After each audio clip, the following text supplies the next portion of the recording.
taking me to the pain. Marty's taking me back to the painful days.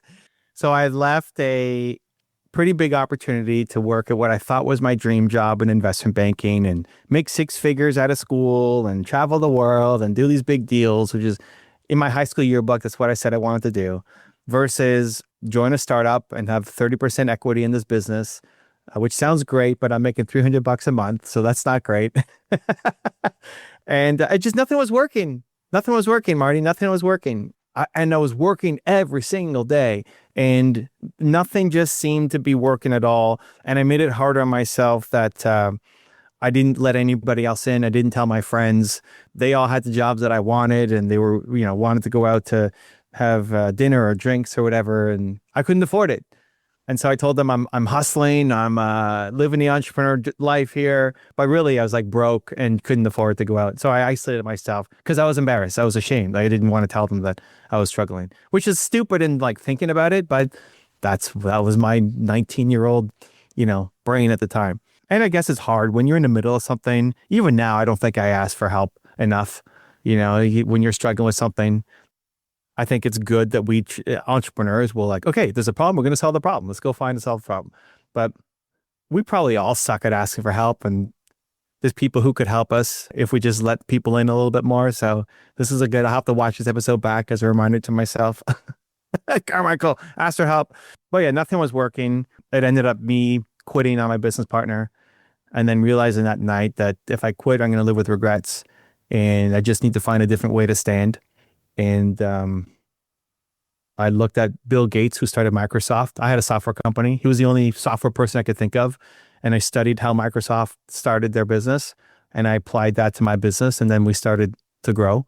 And so finally something worked by modeling success. But it was some of the worst days of my life. Like if you're not putting effort in and you don't get results, that's fine. You can, why is my podcast not growing? Well, you didn't do any episodes this year. Like that, okay, you could see that. But if you're like making an episode every single day and you're grinding your face off and like it's not growing, like what am I doing? Like your self-worth gets caught up because you're putting so much effort in. It's just like zero results. Like, how do I suck so much? This is crazy.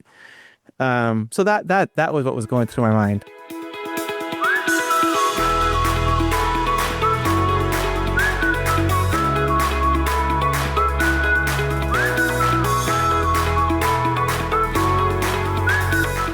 Hi and welcome to another episode of Unlocked from Within. Today we have Evan Carmichael back on the show for round 2. He's helped millions find clarity, courage and purpose. And today we're going to go a little bit of a deeper dive into his book, Your One Word, The Powerful Secret to Creating a Business and Life That Matters. This is a great book, I believe, for someone that's giving it their all and they're just not getting the results. It's also perfect for someone that, whether in business or life, feels out of alignment with what they're doing and don't have any purpose. It's also great for, if you're battling or struggling with a fear of public speaking. So today, let's welcome Evan Carmichael back on the show. Welcome, Evan, to Unlocked from Within, round 2. Thanks for the love, man. You got the Canada background, but you're not in Canada. That's it. It's a bit of a virtual vision board. Obviously, we might, like as we touched on last time, I've got a skiing, snowboarding brand, and I haven't been to Banff yet. So I'm working on it. When is the Banff episode happening? In the future, it'll happen. It will happen. It will happen one day. So, but yeah, how have you been?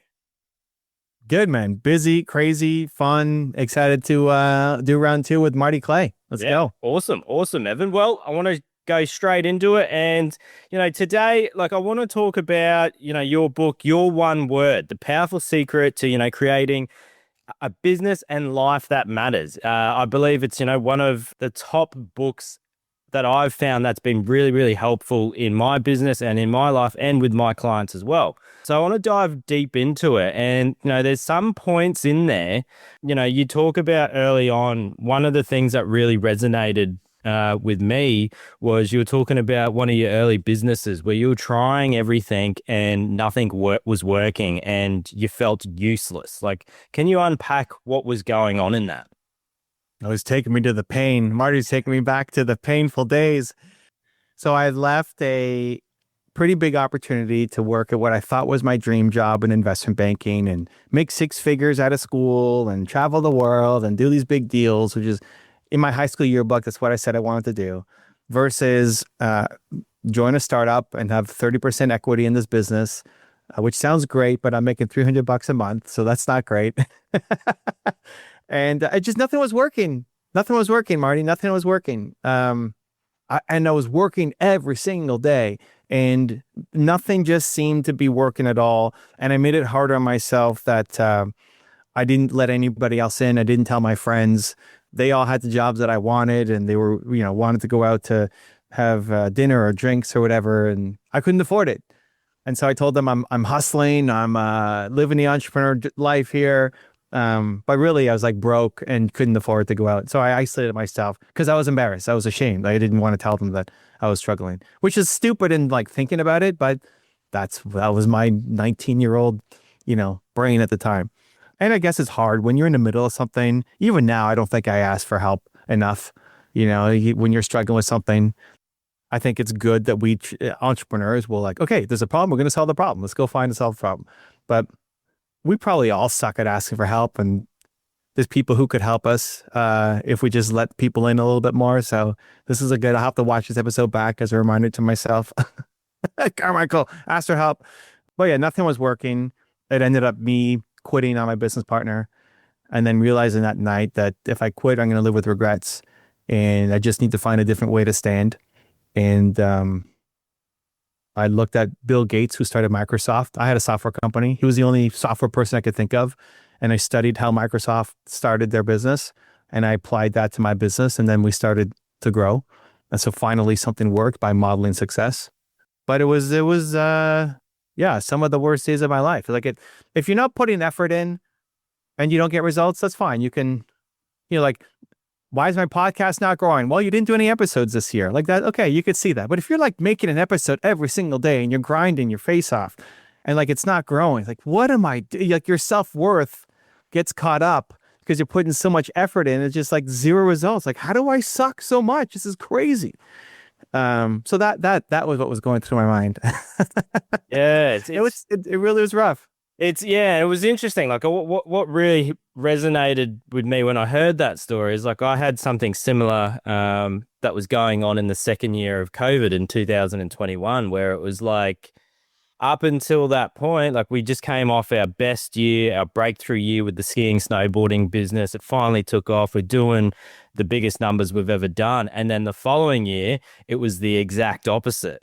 And it was funny because it was sort of like, well, it wasn't funny, but not that I'm someone that will boast or anything, but I do remember saying these words to myself and possibly to my wife, which I wish I could have taken back. And it was, we just got through COVID, we can get through anything. And it was like this intention to the universe saying, really, you really got this? And then the following year, it just went, to shambles. And it was the curveballs that I didn't expect that would derail us. And then it was one thing after another, like through the whole year.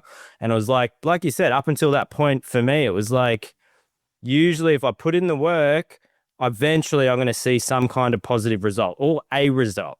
This time, this round in 2021, it was just one thing after another. The more I pushed, the harder I tried, nothing was working. And I was just, like you said, it was isolating. If I did go speak to some people, like friends and family and that, if they weren't business owners, they just didn't get it. And so, so it's, I don't know. I just think it's one of those things that if there's people out there that are giving something a go, it is something nice to hear that sometimes, it just doesn't work out. But if you had that one word during that time, how could it have been different? Yeah. So the idea with one word that Marty's talking about, wrote a book about it, but everybody has a single most important core value. And when you figure that out, then it gives you your roadmap or your compass for your life. And so mine is belief. And believe comes from belief in self. So, self-confidence, but also belief in what you're doing and the belief that it will work out. And I've always been attracted to those things. My favorite movie is Seabiscuit. It's about this horse that's too small and a jockey that's too big and an owner that has no money, and they somehow find each other and end up winning all these races. I needed a lot more belief. Like I actually did quit on my business partner, and then the next day showed up and went back to work. It could have been a lot easier if I had figured that out sooner. So I think a lot of the unhappiness, like what's your one word, Marty? Well, mine, just after reading your book, it feels like it is belief, because the funny thing through that period is my worst fears that I didn't really tell anyone about was going bankrupt and not being able to survive on the other side of that. And then so like I didn't go bankrupt. I was emotionally bankrupt. And then seeing how that played out, I was like, I just got through it. I can figure it out. I just didn't believe I could. So it's interesting. Yeah. And what's also fun is having done this exercise with, I don't know, tons, how many people we've done it through. People's one word is the most important core value. It's also the gift that you give other people in the world. So you're going to pour belief into your friends, your family, your community, your audience. But it's always something positive. Having done this exercise with tens of thousands of people, it's always something positive. I've never had somebody's one word be like death or kill. It's something. It's belief. It's freedom. It's belong. It's always something positive, which just reinforces my belief that people are good. Yeah. Humans are good. Like deep down, we're good. So why do people who are good do bad things? Well, they're just in a lot of pain. And I'm sure when you were struggling with potentially going bankrupt and were actually emotionally bankrupt, I'm sure you didn't show up as like positive Marty Clay all the time in every circumstance, right? I'm sure you were short with some people. I'm sure you were rude to some people. I'm sure there were situations that if you could take back, you probably could. And so it just puts a lens of compassion on things. Like if somebody's showing up and leaving all these nasty comments on your video, if you assume that they're a good person, why would they do that? Well, they're just in a ton of pain, which then switches it to feeling empathy for them as opposed to like rage or like they're a hater. They're not a hater. I don't actually believe in haters. It's just people in a lot of pain. Powerful. And that's a good one. Like when you're thinking about if you get that, yeah, like you said, like the negative comments on social media or a perceived negative email, or even if it's a text message from a loved one, and you interpret it differently, that's a good one to catch yourself out rather than reacting and being triggered. It's still painful. Yeah. Like if I get a negative comment, if you get 99 comments that are good and one that's bad, your brain just goes to the bad one every time. And so I haven't figured out how to completely shortcut that, but you can reduce the impact of it as soon as you run it through the filter. It's like, hey, this person's like if the highlight of their day is coming to my video and leaving some nasty comment, which my videos are about belief. It's about, we don't have a ton of negative videos on the channel. So if somebody's coming to a positive video and leaving a negative comment, they're probably in a ton of pain. And it doesn't mean what they did was right. It doesn't mean that like you're encouraging it, but it just gives it, at least for me, an extra little bit of perspective that this person's probably in a lot of pain. And, then it removes the sting of the words. Now, you're a high performance business coach that's sought out. Of all the businesses, like, do you see that there's a lot more momentum once they get to that one word in their business? Yeah, what's interesting is it's a life thing that then turns into business, not just a business thing. So when I first started this exercise, I was thinking about what's my business about? And then I realized, oh, this actually has to be something that is about me, but then I bring to my business. And so when you identify it, it's not just something that you apply in the business world. It's like it's who you are. So it's not like if belief is your thing, Marty, it's not like, okay, I'm about to do a podcast, so now let me put my belief hat on and now I'm going to be belief. It's like, no, it's you're your best when you're pouring belief into your wife. and you're your best when you're pouring belief into your friends, and you're pouring belief into your team, and you're pouring belief into your content. It's everything. It's like, it's who you are. It's a personal value. Your most important one word is a personal thing that then you bring to everything that you do, including business, which is, for entrepreneurs, is obviously a big part of our life, but it's not the only thing. And so belief is everywhere. Your one word is everywhere. And so what we challenge people to do is look at every area of your life and see where you're not happy. And if you're not happy in an area of your life, it's because there's a misalignment between your belief, your one word, your purpose, and the actions that you're taking. So you could be fully spreading belief to your team and to your community, but then if you go back home and you're not pouring into your wife, okay, now you know how to fix the problem. Like, pour more belief into your wife. She'll be happier, you'll be happier. So it just puts a lens on every area of your life, which then can force some hard decisions. You know, if you recognize, hey, I'm better to my team than I am to my wife, that's a hard realization, right? It's like, okay, but it at least gives you something to work on, an action plan, and how to do it. So if your wife, and my wife too, since we both have belief, right? If like my wife believes in herself more after hanging around me, like, I'm doing a good job. Powerful.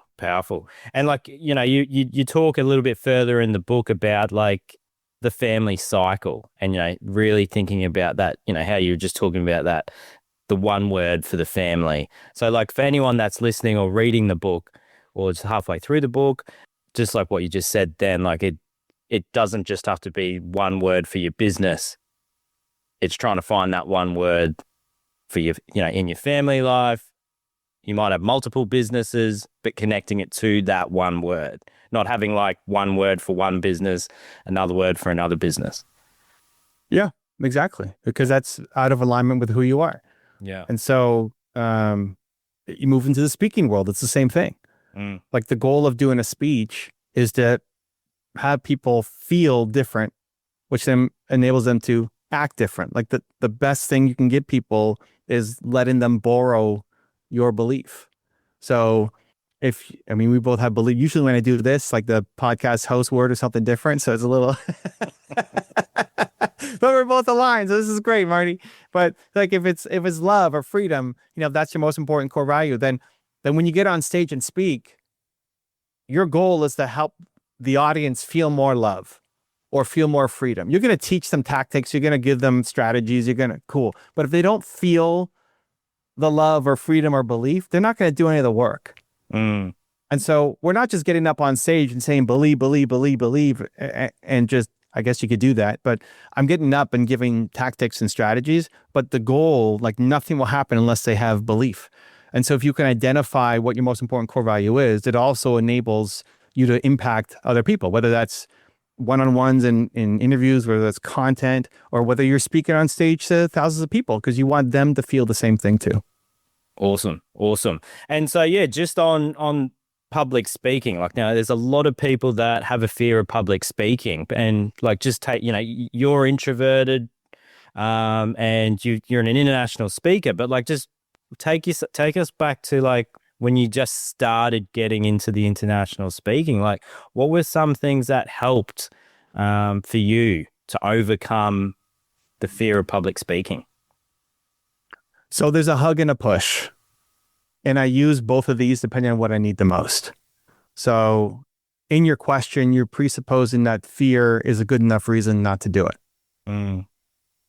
And so one of the things that I want to try to eradicate is that fear is a good enough reason. And so that'll be anytime I can catch it, because often we won't catch it. We'll find some other reason. I'm sick. Oh, I don't have my presentation prepared.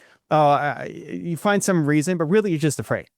So if you can actually label it, like, you just catch yourself that you're afraid, then I don't want to make a decision because I'm afraid. Like, it's just not a good enough reason. So scary, difficult, and hard. If that's the reason why I'm not doing it, then I have to do it just because I want to train myself that I do the scary things. So that's the push. That's hard. That's hard to do. But you triggered me as soon as you said fear. Like, okay, and that's not a good enough reason. Yeah. It's like, yeah. Evan, let him finish his sentence. Let him, getting all triggered. But that's my mental, like as soon as I hear it, say it, speak it, write it.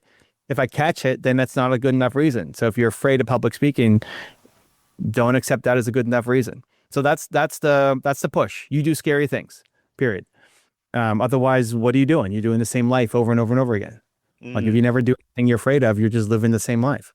Yeah, like I know that is something different. That's it. And like I know for myself, I know exactly the origin of my fear of public speaking. I was halfway through year 2 and I wasn't able to, I was bored. The teacher was reading to the class like a book and she saw I was bored and made me stand up in front of the class to start reading. And once I stood up and I couldn't read at the standard that they wanted me to read at, everyone was laughing at me. And so I understood that later on in my life, the origin of where it came from. But every time after that, I didn't want to speak, or that feeling, that churning, the gurgling in your throat. And I found, like you said, it's like riding a bike. The more that you step into it, bit by bit, just moving a little bit more into it. And so like for workshops, I find that helps me to settle into it is just start by asking everyone else in the room first about why they're there, why are they here, what do they want to get out of the workshop, and that helps me settle into the room as it's because I'm focusing on them and not me. Yep. So that's more the hug. So there's like it's a push and a hug, and I'll use both depending on what I need. So the push is just not accepting that hard, scary, difficult fear is a good enough reason. I don't want to teach myself that. I don't want to. If you think about what lesson would you want to give your kids? You're afraid. Oh, so like never do it. If you thought about it, like that, no, that wouldn't be my lesson, but you're living it yourself. So that's the push. The hug is service. The hug is like, why are you doing it? Why are you getting on stage? For your big ego? No, you're hopefully not. You're getting on stage to help. Like there's people out there who can help. They need help. They're here for a reason. And so whether that, I'll try to hang out in the audience before just to make some personal connections, to hear their stories. So it's not just a face, but there's like a human and they're here for a reason, try to understand them. That's great. What you suggested, if you're in a workshop setting and you can kind of go around and you have time to have people share their story, super cool. But it's service. Like anytime you think about service, you're more likely to do the difficult thing than if it was just for yourself. Like if I promised to meet you tomorrow morning at 5 a.m. for a workout, if I knew you're going to be there, I'm now more likely to show up because I committed to you to be there versus Marty's not going to be there. So whatever, I'll let myself down. You let yourself down a lot more than others. So if you can think about the work that you're doing as being meaningful, this workshop that you're leading is incredibly powerful. Like for some people, it's going to be life-changing. And so you're not going to host the workshop because you're afraid. Like it just becomes not a good enough reason, right? You're going to make a video that could be life-changing for someone, but you're not going to because you have a pimple on your nose. It's like the things that we think of as valid reasons just disappear when you can put it in the context of service. And so the push is I don't accept fear as a good enough reason. And the hug is I'm here to help. Like even if I suck, hopefully I can get through to a couple people. And my intention at least is to try to serve and help. Doing this show, like I might come out and completely suck, but the goal is to try to help at least. That's the intention. And so I'll use both. It's never like 100-0 between hug and push. It could be 80-20, 50-50, 60-40, depending on how I'm feeling right now. Sometimes the push energy gets me more fired up, and sometimes the service energy gets me more. So like whatever I need in the moment, just to get myself ready to get out on stage and talk. So those two, the hug and the push. Awesome. So, and if anyone was like, inspired to pick up your book, Your One Word, whether it's just for their life, their family beliefs, or even in business, or even for starting a business, what is the thing that you want them to get out of it the most? Figure out your most important core value. I mean, that's a whole exercise. There's different exercises in the books, but yeah, that happens in the first section. So that happens pretty quick.